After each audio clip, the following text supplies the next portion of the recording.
Have you ever had one of those moments? A microsecond, a space so small you almost miss it, that defines the entire rest of your day, or even your week. It's the moment right after your boss sends a vague, one-line email that says, "We need to talk." It's the pause right after your partner says something in that tone of voice. It's the split second after you look at an unexpected bill. In that tiny sliver of time, before your response kicks in, an entire universe of possibilities exists. But for most of us, 99% of the time, we collapse all of those possibilities into one single, predictable, and often painful reality.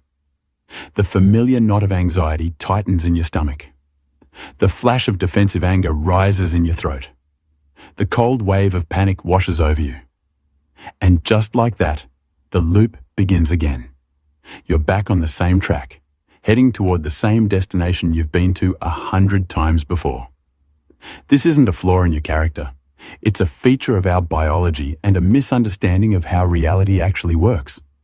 In neuroscience, this is the battle between the limbic system, your emotional, reactive brain, and your prefrontal cortex, the conscious, deliberate part of you. The limbic system is fast. It's a survival mechanism designed to react based on past threats.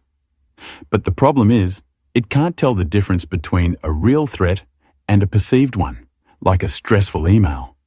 So, it hijacks your system and plays the old tape, the old emotional program.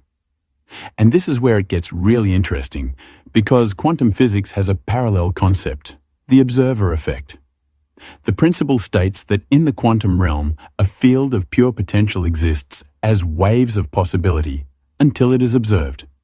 The act of observation, of putting your focus on one possibility, is what collapses the wave into a particle, a definite experience, a reality. What if that micro moment, that pause between a trigger and your reaction, is your personal quantum field of potential? And what if your habitual, unconscious emotional reaction is the act of observation that keeps collapsing that potential into the same reality over and over again? This is the invisible cage we live in. We spend so much of our precious energy trying to fix, change, and struggle with the reality that has already been created. We try to argue with the reflection in the mirror. We try to solve the anxiety after we're already anxious. We try to mend the argument after we've already said the hurtful words. We are constantly trying to change a past that was created a microsecond ago, and it is exhausting. It's why you feel stuck. It's why you have the same fights, the same fears, and the same limitations showing up in different clothes. But what if you didn't have to fix the old reality at all? What if, in that sacred pause, you could learn to become a master selector? What if you could consciously choose an entirely new reality from the field of infinite potential, a process we call quantum jumping?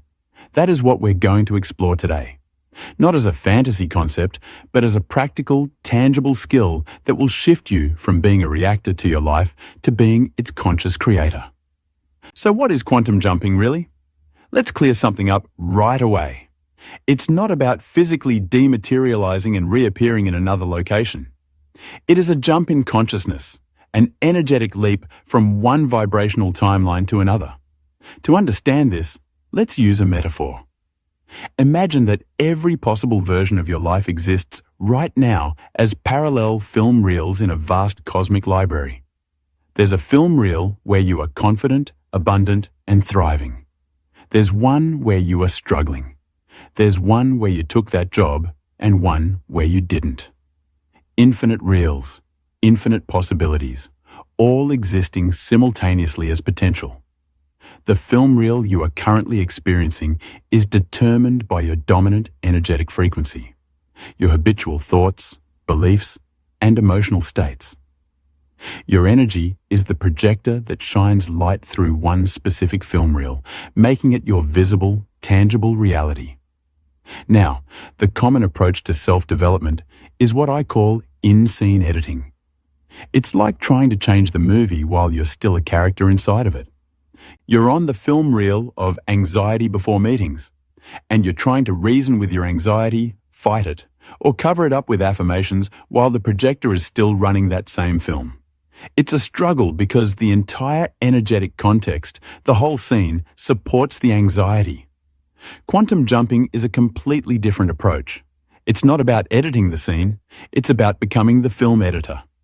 That micro moment, that pause between stimulus and response, is your editing suite.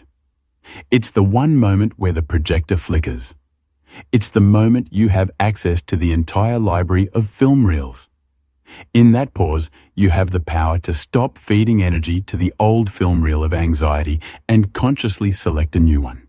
The one where you are calm and confident. You don't do this by fighting the anxiety. You do this by withdrawing your focus from it and placing your focus, your energy, your feeling, onto the reality you now choose to experience. You make the jump by shifting your state of being. This is profoundly transformative because it honors a key principle of the universe. Energy flows where attention goes. The old, common approach keeps your attention, and therefore your energy, glued to the problem. You are trying to solve anxiety while being in the frequency of anxiety. It's like trying to dry yourself off while still standing in the shower. Quantum jumping teaches you to step out of the shower first. You disengage from the old reality's frequency and deliberately tune yourself to the frequency of the new, desired reality. You are no longer trying to change what is. You are generating what is to be by becoming it first. This isn't about ignoring your problems. It's about ceasing to feed them the energy they need to survive in your reality, and instead, feeding the reality you want to bring to life. This is where the theory becomes your reality. So how do we actually do this? How do we become the conscious film editor of our lives? It comes down to a 3-step practice that you can apply in any situation. Step 1. Recognize the portal moment. The first and most crucial step is awareness. You have to learn to catch the pause. This moment, between the trigger and your automatic program, is the portal. It's your choice point. At first, you'll probably miss it. Your reaction will happen so fast you won't even notice. But the practice is to, after the fact, reflect and identify it. There it was. The moment my partner said that, right before I got defensive, that was the portal. With practice, you'll start catching it in real time. You'll feel the old energy rising, and you'll be able to say to yourself, okay, here it is. The portal is open. Real life example. Work. You're about to enter a performance review. You feel that familiar tightening in your chest. That feeling is the signal. Instead of letting it spiral, you simply acknowledge it internally. This is the portal moment. I can run the old fear of criticism program, or I can choose something else. Real life example, health. You open the fridge, wanting to break your healthy eating plan. The craving feels overwhelming. That intense urge is the trigger. The portal is the space right before your hand reaches for the junk food. Recognizing it gives you your power back. Step 2. Disengage from the old timeline. Once you've recognized the portal, your next job is to not engage with the automatic reaction. Don't fight it. Don't judge it. Just don't feed it. The easiest way to do this is through your breath. Take one conscious, deep breath. That single breath is a powerful pattern interrupt. It creates a space between you and the emotional program. You are energetically saying, I see you, old pattern, but today I am not getting on that train. You are withdrawing your energy from that film reel. Real life example. Relationship. Your partner makes a comment that triggers your insecurity. The old program wants you to lash out. Instead, you recognize the portal and you take one slow, silent breath before you speak. In that breath, you have disengaged from the insecure reaction timeline. You've stopped the projector. Real life example. Finance. You see a charge on your credit card that sparks panic. The old program wants you to spiral into scarcity fears.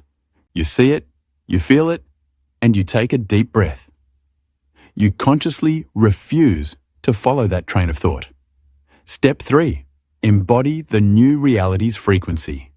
Now that you've created a space, you must consciously choose your new reality by generating its feeling state now. Ask yourself the golden question. What would the version of me who is already living my desired reality be feeling right now? Then, do your best to generate that feeling in your body. This is the jump. Real life example. Work. In the performance review portal, after your deep breath, you ask, what would the confident, valued version of me feel? The answer might be open, calm, and receptive to feedback. You then physically adjust your posture, relax your shoulders, and intentionally step into that state of calm openness as you walk into the room.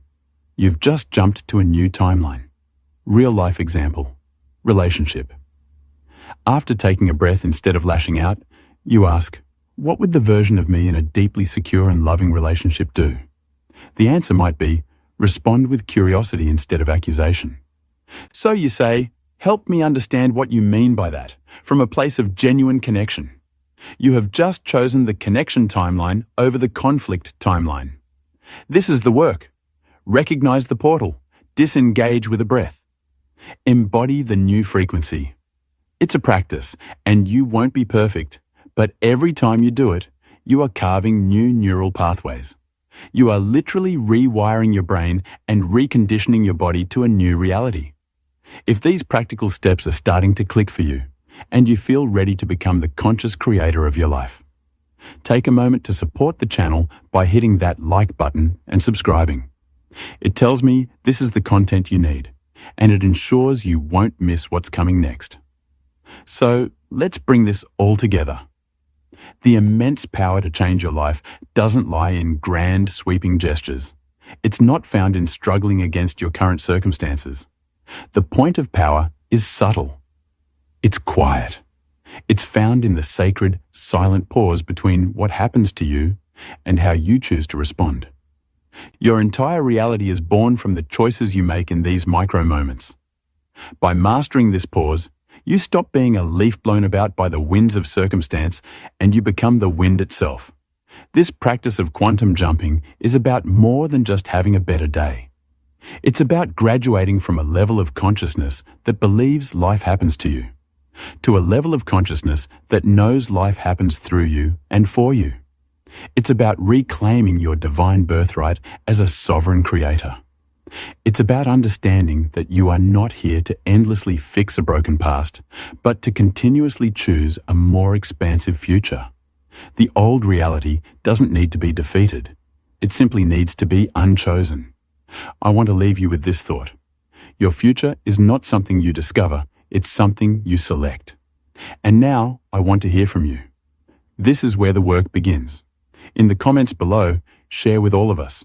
What is one portal moment in your life, one recurring trigger, that you are now committed to transforming with this practice? Declaring it as a powerful first step in choosing a new film reel. Let's support each other. Thank you for sharing your energy with me today. If you haven't already, please subscribe to Quantum Energy Shift and turn on notifications. We are on this beautiful, expansive journey together. Choose well.